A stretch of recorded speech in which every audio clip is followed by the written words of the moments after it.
I mean, there's just tree after tree blocking the trail back here. This is very bad.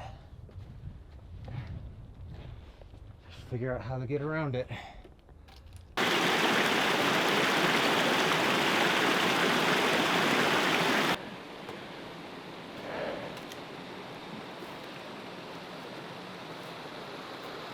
Here's a section that's completely covered by down trees and soft snow. This might be a hike fail. I'm gonna put the camera away and we're gonna try and get around this. We're pretty close to the lakes. I'd hate to fail coming this far up. All right, Emily found the way through. Go, Emily.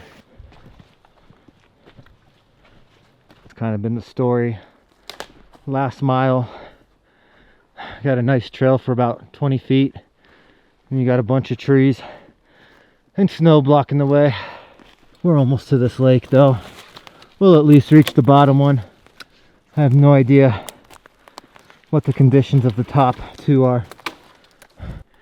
How do you get under there? Whew.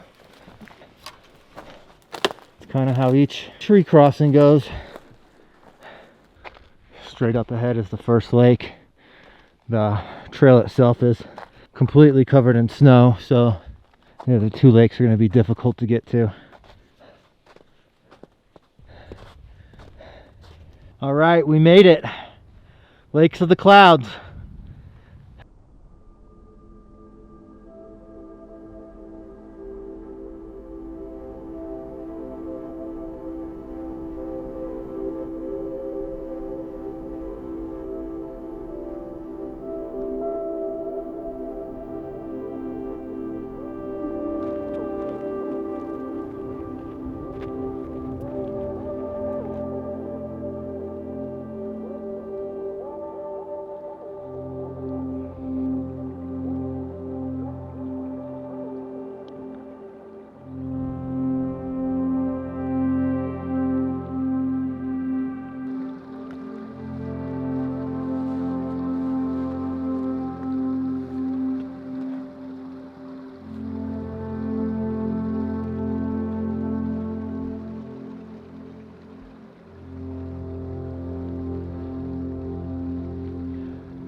We're here at the middle lakes of the clouds.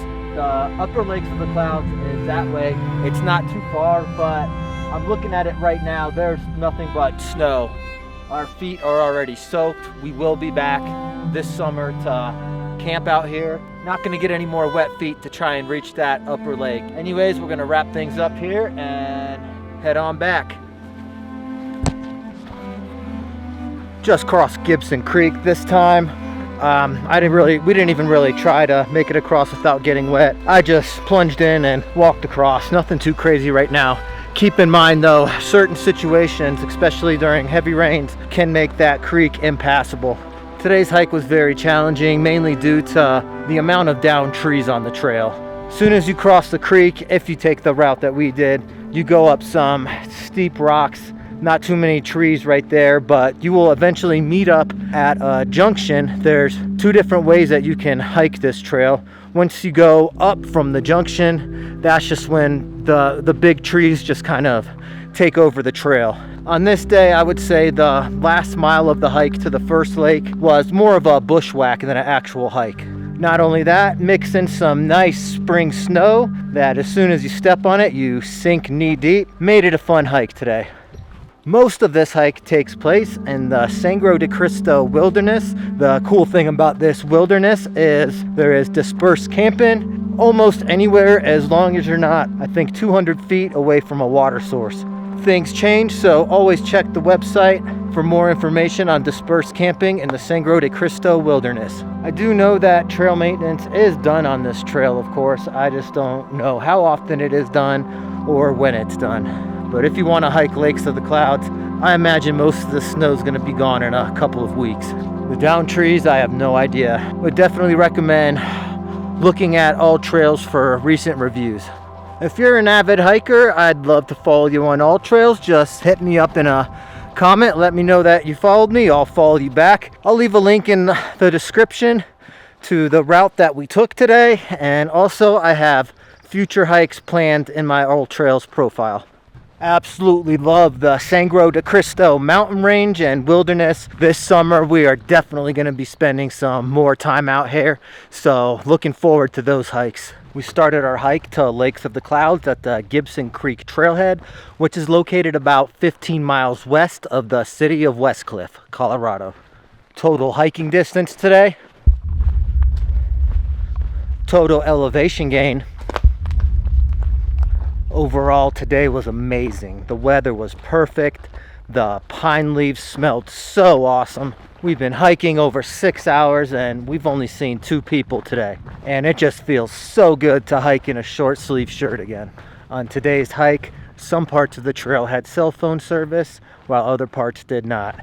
I would not rely on having any kind of stable cell phone service, especially in case of an emergency. We are back here at the trailhead. Just a heads up, there are no bathrooms at the Gibson trailhead. And this is kind of what we're looking at 1 p.m. on a Sunday afternoon. Only 5 other cars in here. Trailhead is accessible with 2-wheel drive as long as there's not a lot of snow on the ground. Even then, the road up here I don't think is plowed in the winter. But as always, thank you so much for watching. Until the next hike, I'm Dave. Hope to see you there.